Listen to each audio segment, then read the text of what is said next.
Hey everybody, it's Jason Blaha here. Now that my two obligatory informative videos are done for the day, it's time to talk about current events in the online fitness community. And I had a subscriber who awared me today of someone who I've never heard of before.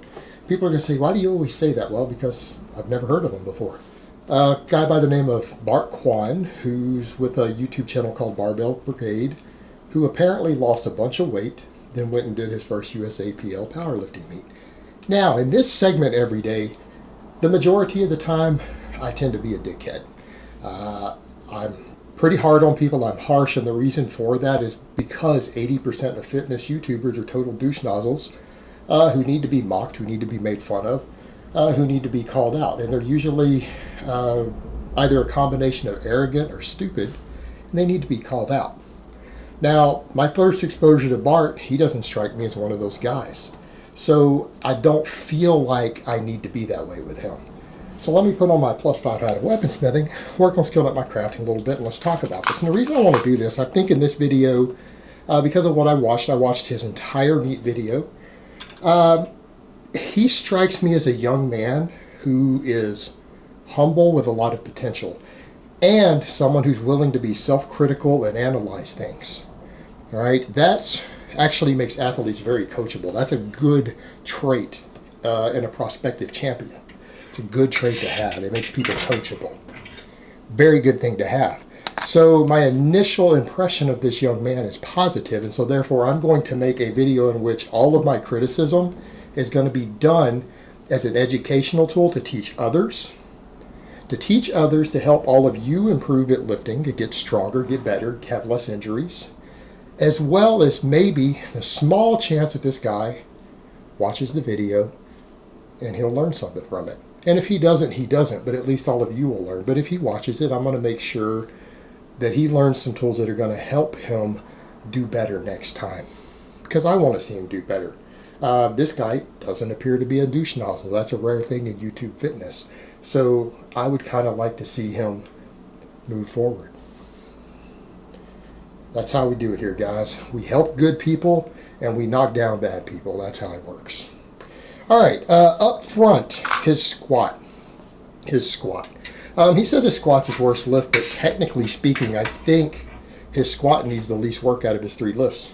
All right, his squat is his weakest lift for him because he's doing it right. So he feels it's his weakest lift, but it's going to improve.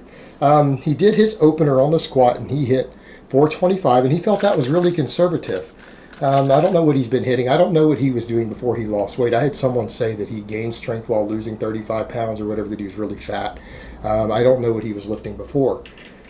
But when it comes down to this, guys, yeah, you always want to be conservative with your openers, but I think he probably realized in the meet it wasn't as conservative as he thought when he had to follow meet legal rules. And that's what people need to remember. There's plenty of guys who have gym lifts that are 50 pounds heavier than what they can do in a competition. That's normal if you're not training correctly. When you have to do stuff under rules, people start finding out real quick it doesn't carry over. Unless you train meet legal year-round, your gym lifts will not carry over to competition. They won't. When you have judges who are making you do them correctly, you can't cheat, it's harder. But he got his 425. It was clean. It was easy. He picked a good opener. But what he noted, he went to 440 and he missed depth. All right, that's a problem. That's a training problem. That's something that can be corrected, because he said he went ahead and he said he felt he did the smart thing. And I'm going to agree, if you don't have a record on the line, or it's not going to make or break you placing to go to the next rank, do not increase weight after you miss an attempt. That's what happened to me. You guys remember that when I did a meet, last one I did, I opened with 485 on my squat and I got red lighted for moving my foot because of the stupid mono lift. And I really went ahead and retook my 485. That was a meet I did on camera. I didn't move up. I should have, but I didn't, for that exact reason. And I agree with him on that. I think that's a smart strategy. So this is clearly a smart young man, clearly capable of some rational thought and strategizing. I will give him that. Then he went ahead and he got 440, and that was his final attempt, and that's what he walked out of the meet squatting. Now here's the thing.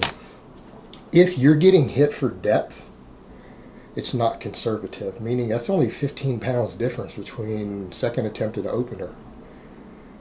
If you're missing depth on your second attempt, only 15 pounds apart, that's not a very conservative opener. It's actually pretty heavy for you, even though it looked clean. And the reason for that, we tend to short stroke the bottom when the weight's too heavy.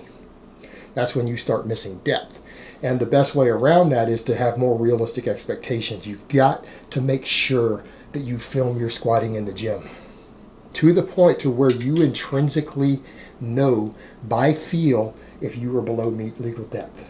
Meaning you probably need to video at least 100 reps in training in squats to where you consistently know that you hit depth every single time over and over and over and over, hundreds of times, and know exactly how it feels in your exact body position when you're at a correct depth squat. Because if you don't do that, it will ingrain bad habits, and as soon as the weight starts getting heavy for you, you're going to start short stroking it at the bottom, and you're not going to know it because you haven't practiced making sure you do it. So what I would recommend to anyone having this problem, you need to learn to know if you hit depth. It should never be in question.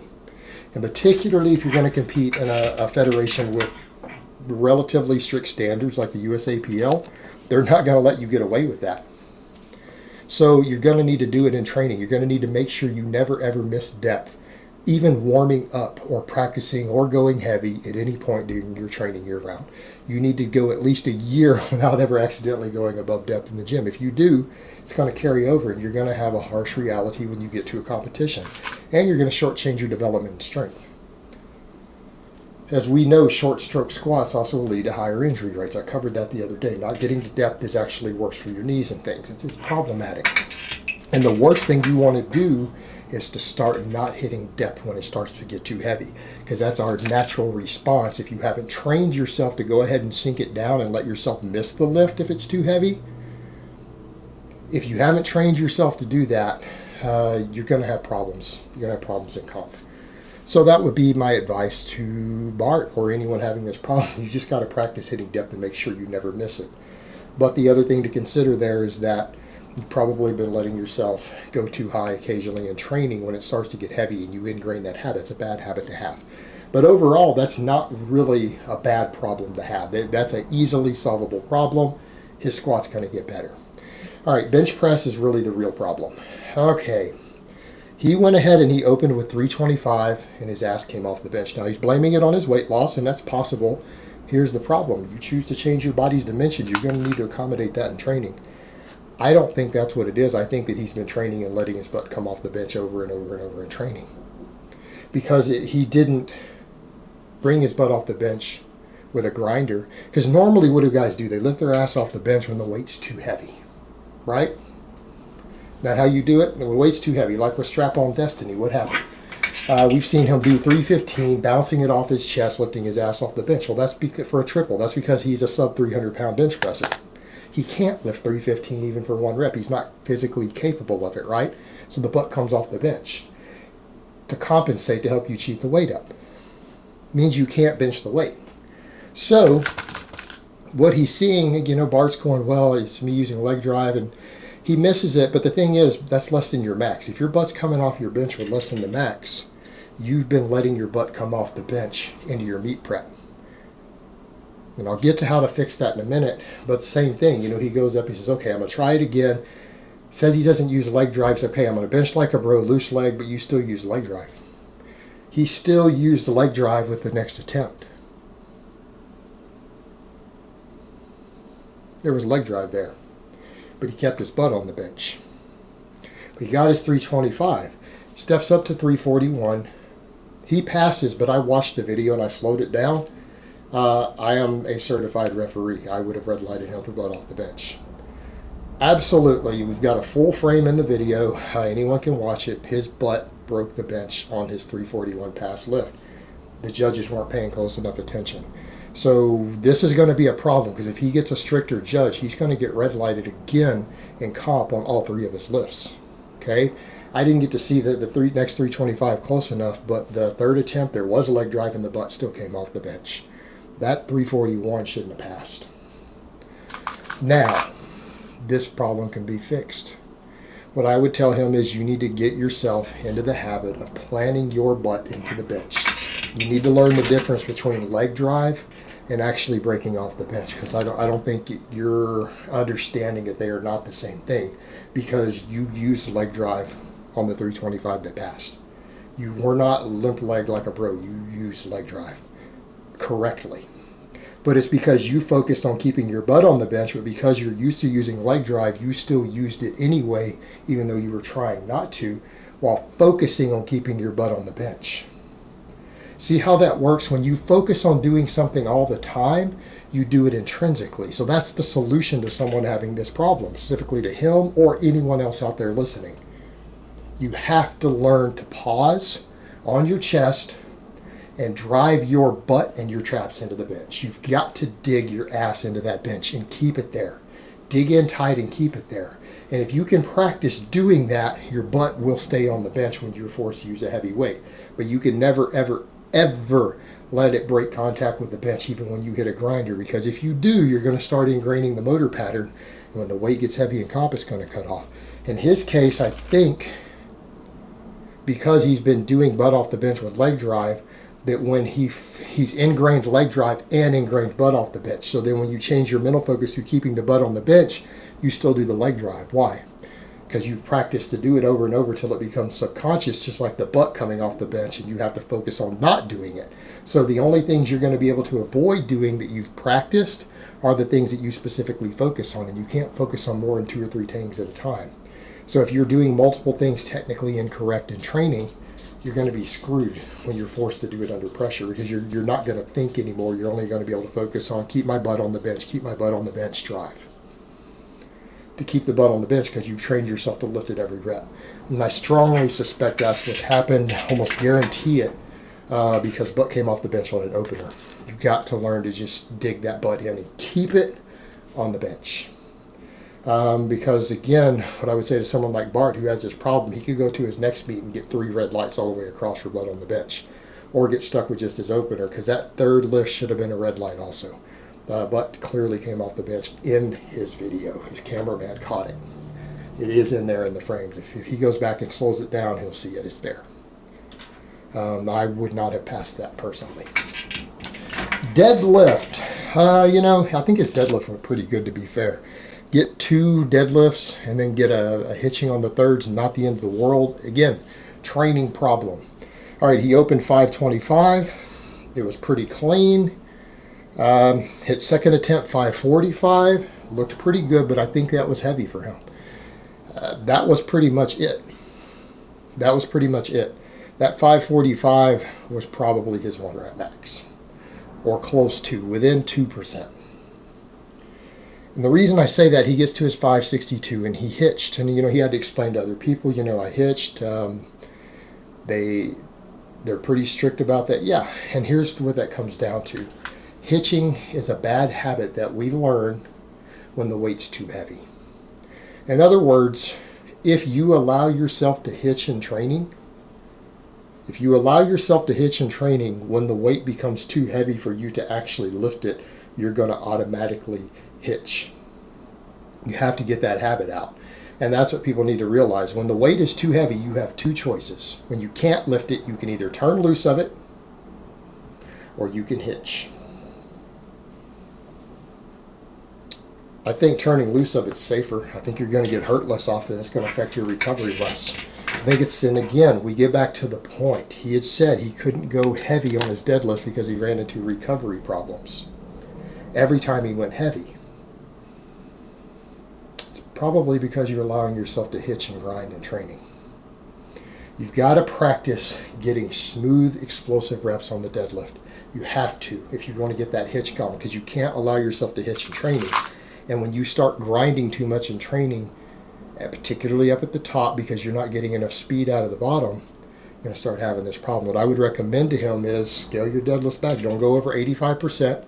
Avoid grinding. Start doing deficit deadlifts, maybe power cleans. Learn to get more explosive off the floor. Learn to get more explosive off the floor so that you can get speed and grind through. Because what you don't want to do, because now you've learned how to hitch, you've started ingraining the pattern to hitch, So what's going to happen is every time the weight gets heavy, every time the weight gets too heavy for you, you're just going to go into a hitch. And what's going to happen if you do it too much, you're going to start hitching at 90%.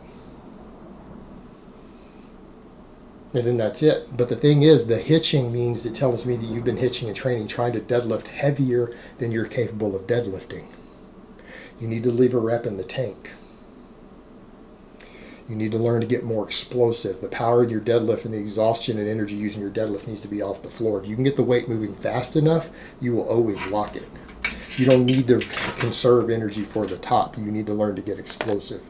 Pull it out of the floor hard. And you do that with extra deficit work. You do that with cleans, pin lay rows. Learn to explode out of the floor. And learn to drive through. But do not ingrain hitching, because that's what's affecting your recovery. That's why he couldn't deadlift too heavy in training without burying himself in recovery, which he admitted. So again, lesson learned. Because then when he did need to lift heavy, he hitched it. He hitched it and he missed it because it was too heavy and he had already ingrained hitching. But again, it's that hitching isn't a problem, because a missed lift is going to be a missed lift. The 562 was too heavy. He either had to turn loose or hitch it. But the problem is the hitching it tells me that once you get to comp, you go back to what you do in training. So every time the weight got hard, you were hitching instead of turning loose in the gym, which fatigued your nervous system. It caused extra axial loading, and it hurt your recovery and slowed down your ability to train the deadlift. This is a fixable problem. All right, guys, so that's my assessment. So that's really all I have to say on that today. I hope it's been informative. I wish Bart Kwan good luck at his next meet. I want to see him do a lot better next time. And I will talk to you guys next time.